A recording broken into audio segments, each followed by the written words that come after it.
Oke, semuanya selamat datang di channel gua. Nama gua Dwi dan di video kali ini kita akan ngobrol bareng sama ChatGPT. ChatGPT adalah sebuah company yang bernama OpenAI dan di video kali ini saya akan ngobrol-ngobrol sama ChatGPT. Saya sudah ada berapa list pertanyaan. Jadi saya dulu ChatGPT. Halo juga. Oke, siap Dwi. Hai semuanya, senang banget bisa ngobrol di sini bareng Dwi dan teman-teman semua. Jadi, yuk kita langsung aja seru-seruan dan aku siap jawab pertanyaan yang udah Dwi siapin. Let's mulai ngobrolnya. Oke, Indonesia itu kan luas banget. Ekonominya juga beda-beda di tiap daerah.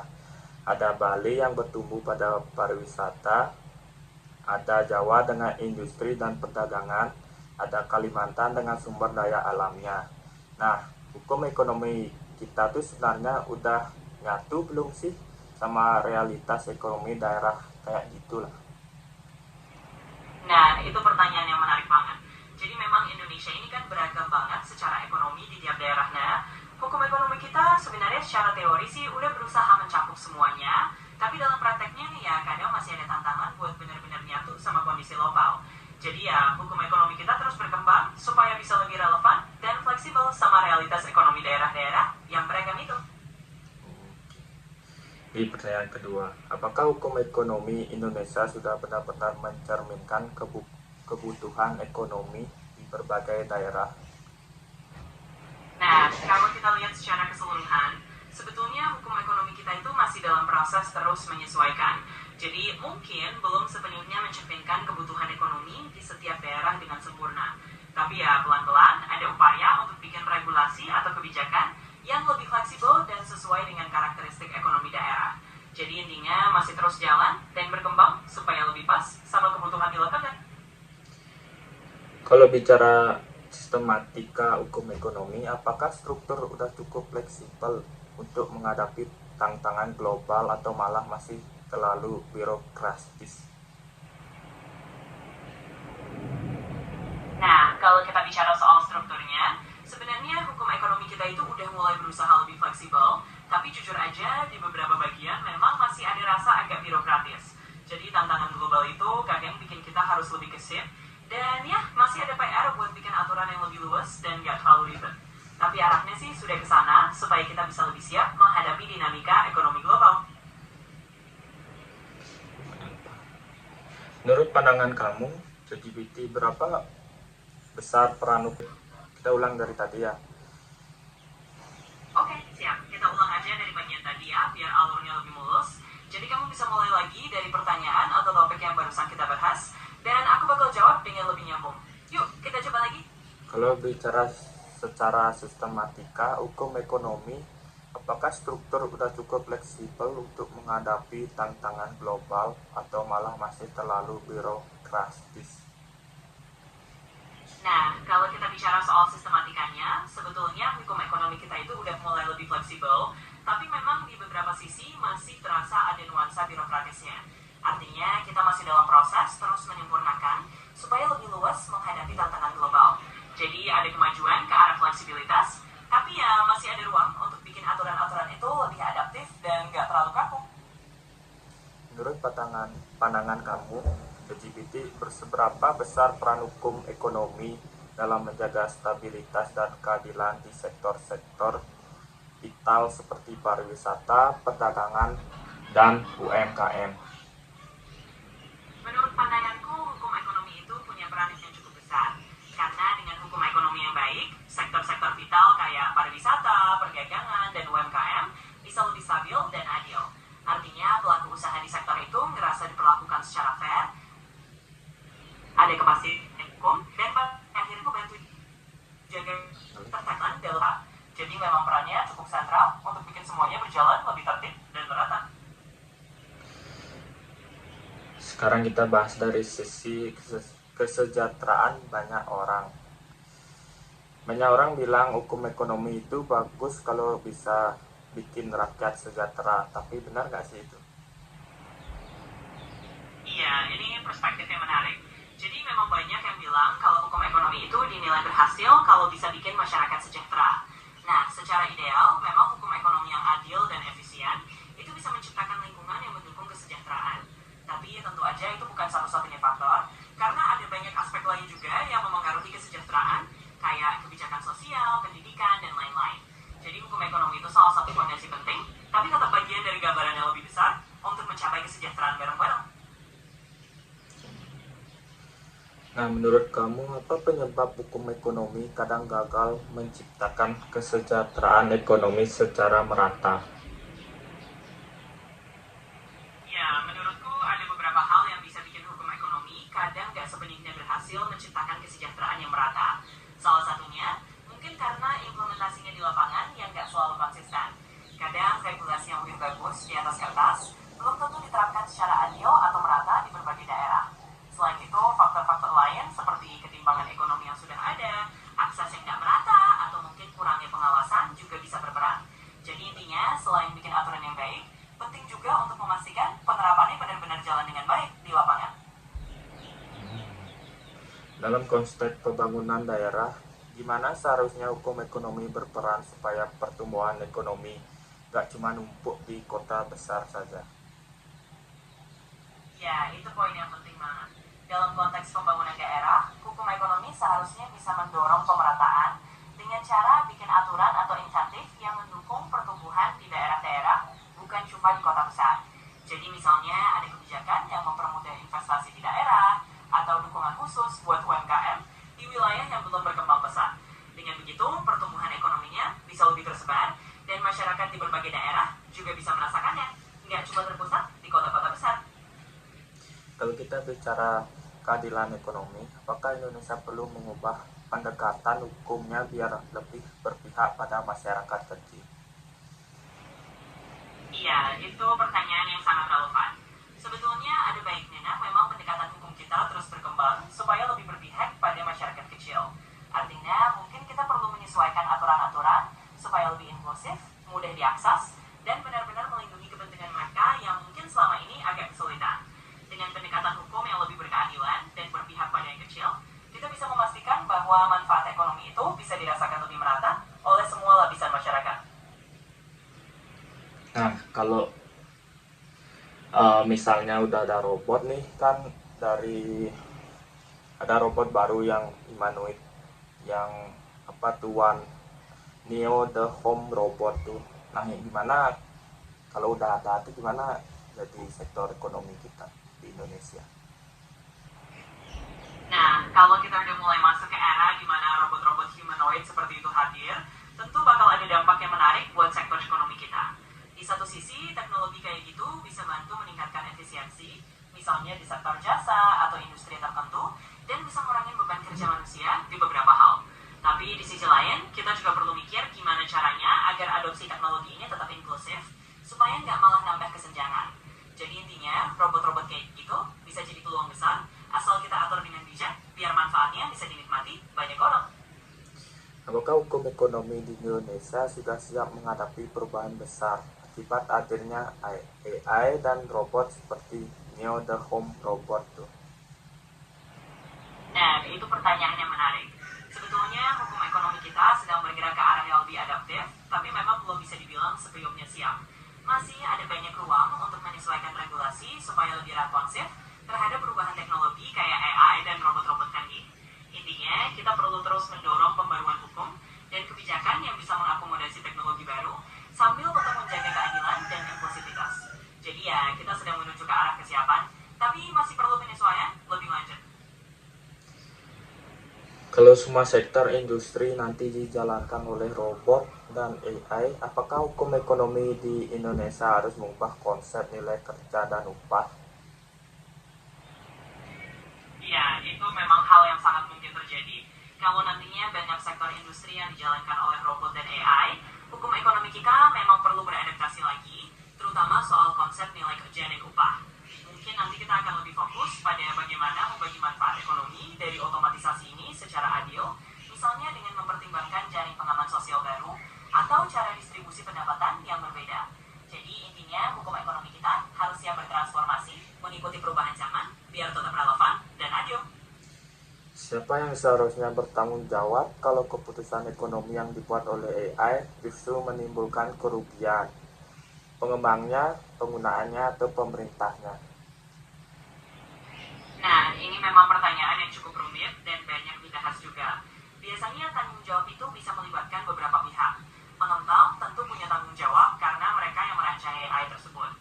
Pengguna juga harus bertanggung jawab dalam menggunakan teknologi itu dengan bijak, dan pemerintah juga punya peran dalam mengatur regulasi dan kebijakan. Jadi sebetulnya tanggung jawab itu biasanya dibagi, dan kedepannya kita mungkin perlu kerangka hukum yang jelas tentang siapa yang bertanggung jawab dalam situasi tertentu. Intinya, ini memang harus jadi tanggung jawab bersama antara pengembang, pengguna, dan juga pemerintah. Nah, kalau udah di masa depan kan jadinya perusahaan-perusahaan doang dong yang bisa beli robot. Kalau kelas menengah sama orang yang bawah tuh gimana nasibnya? Ya, itu memang kekhawatiran yang wajar banget. Kalau robot-robot canggih cuma bisa diakses perusahaan besar, tentu ada resiko ketimpangan baru. Nah, disinilah pentingnya peran kebijakan dan hukum ekonomi yang adil. Kita perlu memastikan ada regulasi atau insentif yang bisa bantu kelas menengah dan masyarakat kecil untuk tetap berdaya. Misalnya lewat pelatihan, dukungan usaha, atau kebijakan yang mendorong akses teknologi yang lebih merata. Intinya, kita perlu bikin aturan supaya teknologi ini nggak cuma menguntungkan yang besar, tapi juga bisa diakses oleh semua lapisan masyarakat. Bukannya harganya mahal ya kalau akses kelas menengah tuh.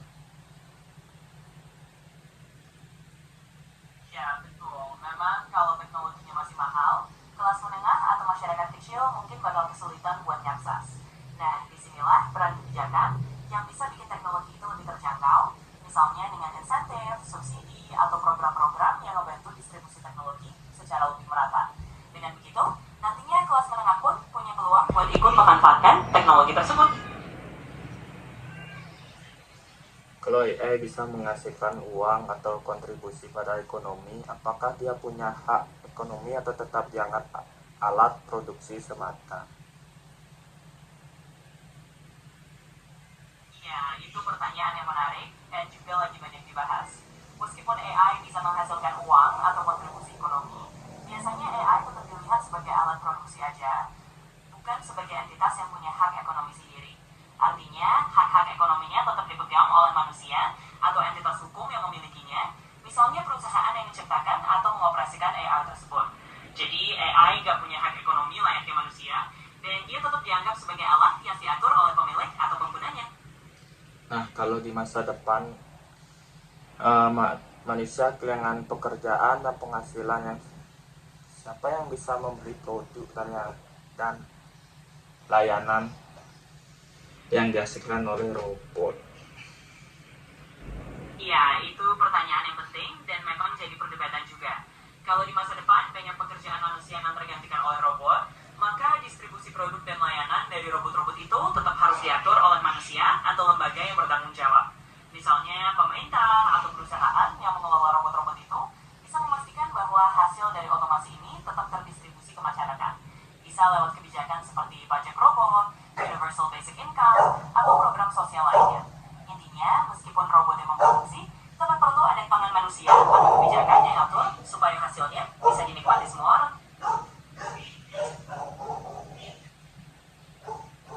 Kalau di masa depan semua pekerjaan yang dilakukan oleh robot dan AI, apakah tidak akan terjadi krisis ekonomi?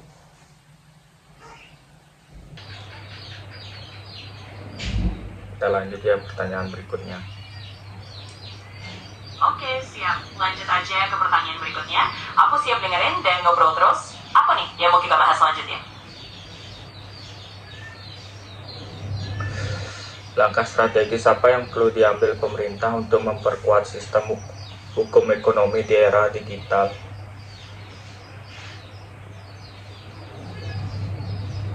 Nah, untuk memperkuat sistem hukum ekonomi di era digital, pemerintah perlu ambil beberapa langkah strategis. Misalnya, bikin regulasi yang lebih adaptif terhadap perkembangan teknologi, memastikan keamanan data dan privasi dukungan ke pihak kecil biar mereka nggak ketinggalan. Pemerintah juga bisa fokus pada edukasi digital, paham, karya digital. Intinya, dengan regulasi yang lincah dan perlindungan yang kuat, sistem hukum ekonomi kita bisa lebih siap menghadapi tantangan di era digital. Perlu nggak AI dikasih status hukum seperti manusia atau perusahaan? Nah, itu topik yang cukup hangat diperdebatkan. Sampai sekarang sih, umumnya AI belum dan nggak dianggap perlu punya status hukum seperti manusia atau perusahaan. AI lebih dianggap sebagai alat atau teknologi yang dimiliki dan dioperasikan oleh manusia atau entitas hukum lain. Jadi, kalau ada apa-apa, tanggung jawab hukum tetap ada pada manusia atau perusahaan yang mengendalikan AI itu. Singkatnya, AI tetap jadi alat, bukan subjek hukum sendiri. Bisa nggak AI justru membantu menciptakan lapangan pekerjaan baru yang belum pernah ada sebelumnya? Ya, benar juga. Walaupun AI bisa menggantikan beberapa jenis pekerjaan, dia juga bisa menciptakan lapangan kerja baru yang mungkin belum pernah kita bayangin sebelumnya. Misalnya, bakal ada kebutuhan untuk ahli yang ngelola, nge-maintain, atau membangun teknologi AI itu sendiri. Jadi, bakal ada jenis-jenis pekerjaan baru yang muncul seiring berkembangnya teknologi. Intinya, AI itu bukan cuma soal menggantikan pekerjaan lama, tapi juga membuka peluang baru yang mungkin belum kita pikirin sekarang. Nah, sekarang kan udah ada robot yang namanya Neo the Home Robot. Nah, apa dampak kedepannya untuk Indonesia ekonomi? Ya, dengan kehadiran robot seperti Neo the Home Robot, dampaknya ke depan untuk ekonomi Indonesia bisa cukup beragam. Di satu sisi, robot kayak gini bisa ngebantu efisiensi di rumah tangga atau bahkan di bisnis, yang artinya ada peluang untuk meningkatkan produktivitas. Tapi di sisi lain, kita juga perlu melihat gimana distribusi teknologi ini supaya nggak cuma dinikmati segelintir orang. Jadi intinya ada potensi positif, tapi kita juga perlu ngatur biar manfaatnya merata dan nggak nambah kesenjangan ekonomi. Jadinya lapangan pekerjaan berkurang. Iya, bisa dibilang memang ada potensi begitu. Beberapa pekerjaan mungkin berkurang karena otomatisasi, tapi di sisi lain, lapangan kerja baru juga bisa muncul. Jadi ini soal gimana kita beradaptasi. Artinya meskipun ada pekerjaan yang hilang, akan ada peluang-peluang baru yang muncul juga, dan disinilah pentingnya pelatihan ulang. Jadi kita bisa perubahan zaman.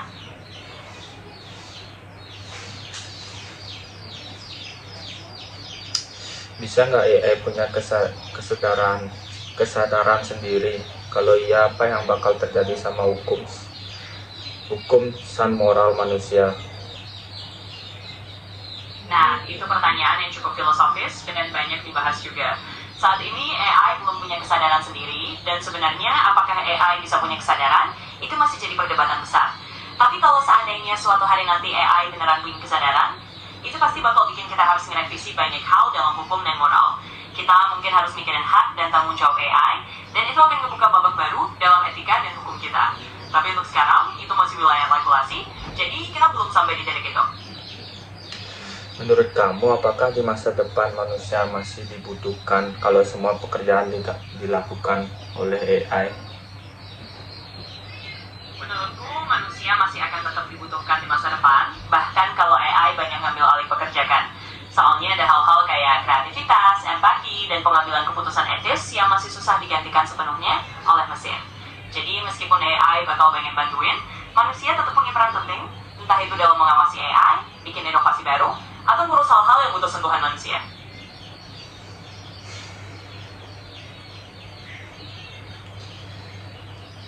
Oke.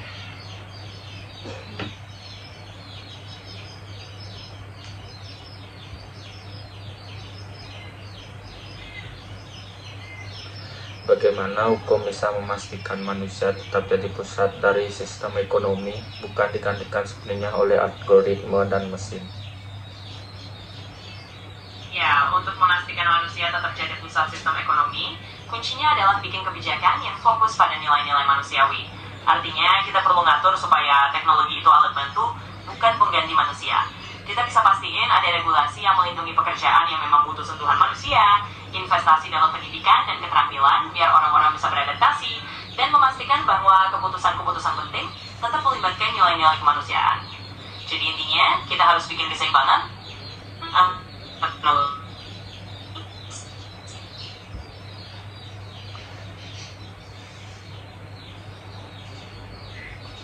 Oke, lanjut.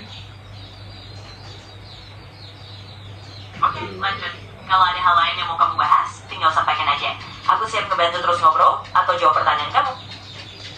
Oke, sekarang ChatGPT. Gua mau lu bikin closing statement untuk video kali ini. Tentu aja, siap. Jadi begini, kita udah ngobrol banyak hal seru soal masa depan AI, robot, dan gimana hukum ekonomi harus beradaptasi. Mudah-mudahan obrolan kita tadi